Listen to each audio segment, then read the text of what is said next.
회사로서는 채무가 가장 많았던 때가 얼마 정도였어요?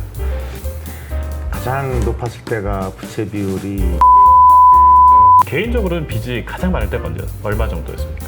300억. 돈 많이 벌시지 않으셨어요? 아니 내가 개인적으로 번 적이 없죠. 회사가 돈 번 거지.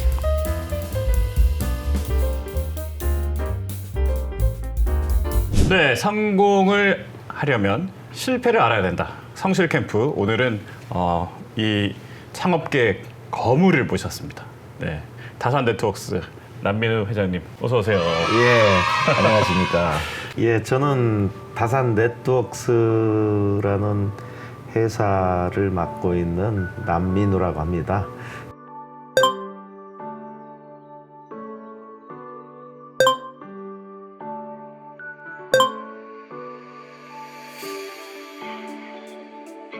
다산 네트워크스는 국산 네트워크 장비를 만드는 회사고요. 벌써 창업한 지 30년째 되고 있어요. 30년이요? 예, 그래서 많은 사람들이 이제 레전드로 얘기하는 거는 창업하고 어떻게 30년째 안 망하고 있냐. 그래서 이제 그걸 이제 다들 궁금해하는데 네네네네. 뭐 레전드라기보다는 그게 좀 특이한 거죠. 예. 와, 실질적으로 이제 다산 네트워크스가 계속해서 성장해왔고 이제 30년간 안 망한 이야기를 좀 해보도록 하겠습니다.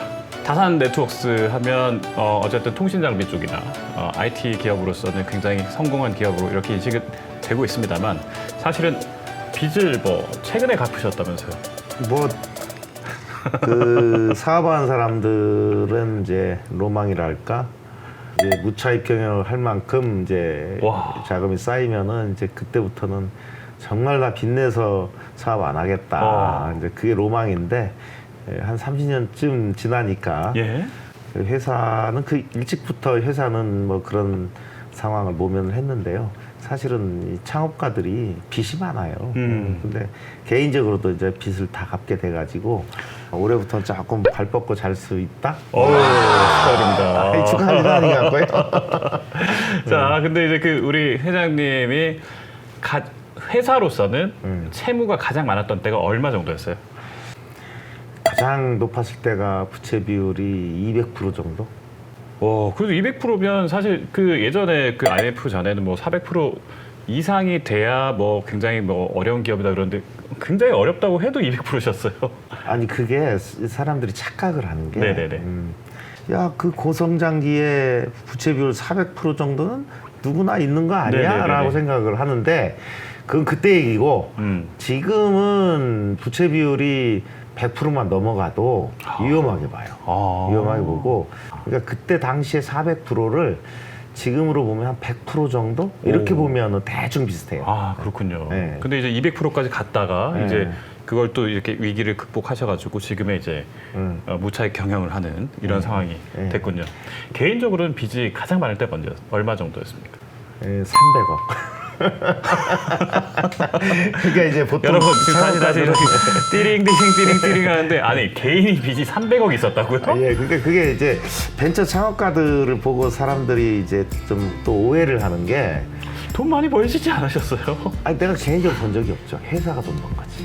그러니까 2000년도에 코스닥에 그렇죠. 상장을 했는데 그때 시가총액이 2천억이었어요. 그리고 그때는 이제 초기니까 제 보유 지분이 50% 정도 됐어요. 우와, 그럼 1000억 부자잖아요. 그렇죠. 그러니까 네. 그렇게 생각한단 말이에요. 네. 근데 사실은 그냥 지분 가치가 1000억인 거고 네. 그때만 해도 에코테블지 같은데 벤처 1000억 갑부 리스트에 제가 들어갔어요. 그럼요. 네. 그리고 물론 몇 조 단위도 있었지만 네. 그리고 그때 이제 상속 전에 지금 대기업 총수들 그 사람들 1000억 되는 사람 거의 없었어요. 네. 그 초창기였으니까. 와. 제가 30대였으니까. 근데 30대 1000억 주식 부자. 레전드. 와. 근데 그걸 팔 수가 없잖아요. 팔 수가 어. 없고 그다음에 이제 지분 가치는 계속 떨어지는 게 주가에 따라 왔다 갔다 하지만 어쨌든 유상증자 한다든가 하면은 지분율은 쭉 떨어지죠. 네네. 근데 이제 또 지분율을 그래도 20% 이상 유지하려면 방어를 해야 되고. 그러니까 빌려서 하는데 주로 이제 제 벤처 창업의 자금 조달 수단이 뭐냐면 그 주식을 은행에 맡기고 주식담보대출, 주담대라고 하는데 이자를 내고 빌려 와서 이제 하니까 빚이 이제 점점 느는 거예요.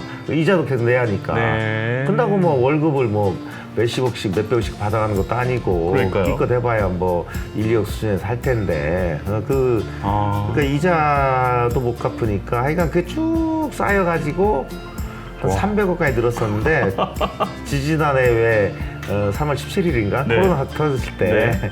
주가 다들 폭락했잖아요. 네네네. 폭락했을 때 보니까 내 주식 가치가 200억이 돼 있는 거야. 그러면은 대충 계산해서 마이너스 100억 인생이 됐잖아요. 그렇죠. 빚이 300억인데 주식 가치가 200억밖에 안 되는. 그러면 정말 잠이 안 오죠. 오, 이거 나 망했나 보다.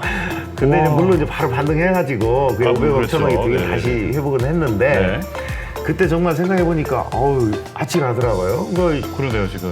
왜 그러냐면 그러면 은행에서는 보통 그 주식을 더 쌓으라고 하든가 아니면은 갚으라고 하든가 그래요. 하필 꼭 그럴 때 은행이 그런 일을 상환하세요. 해요. 네. 그러니까 진짜 환장하는 거죠. 그거 못 이겨내면 망하는 거예요 진짜로. 왜냐하면 반대매매 들어가 버리니까. 그러니까 그 기간이 길었으면 저도 망했을 거예요. 우와. 근데 바로 반등해가지고 뭐 그 위기를 벗어났는데 사실 뭐 순간적이긴 하지만 머리가 쭈삣 쓰죠. 와, 어쨌든 뭐 이런 식으로 해서 해피엔딩이 됐다. 개인적으로는. 네. 그 밖에도 사실은 제가 예전에 기자 때 거의 그 회사가 문을 닫을 정도의 4번의 그 위기가 있었다. 이렇게 인터뷰를 하셨습니다. 저는 이제 실패라기보다는 시련이다. 네네네네. 옛날에 그 현대를 창업했던 우리 정지용 회장님 항상 말씀하시던 게 내 인생에 시련은 있어도 실패는 없다. 네네네. 왜냐하면 좀 거꾸로 저도 거기 다시 일어나면 네네네. 시련이지. 그렇죠. 그러니까 네네. 무너지면 이제 맞습니다. 네네네. 그게 무덤이 되면 실패겠지만 네네네. 그거를 뭐 다시 도전하고 극복하고 하면은 시련이다 해서 저는 실패란 표현보다는 시련이라는 게 더 맞다고 이렇게 계속 생각하는데요. 그러니까 네. 우리 회사가 네. 91년도에 창업해서 예전 2008년도까지 올 때까지 4번 엎어질 뻔 했는데 뭐 회사가 엎어진다는 게 뭐겠어요. 돈이 떨어지는 거고 네. 아까 내가 얘기한 것처럼 회사가 네네네. 적자가 되는 거예요. 네네네. 이제 그거를 극복을 한 게 2010년이에요. 첫 번째 시련 몇 년도였습니까? 97년 IMF 위기 때.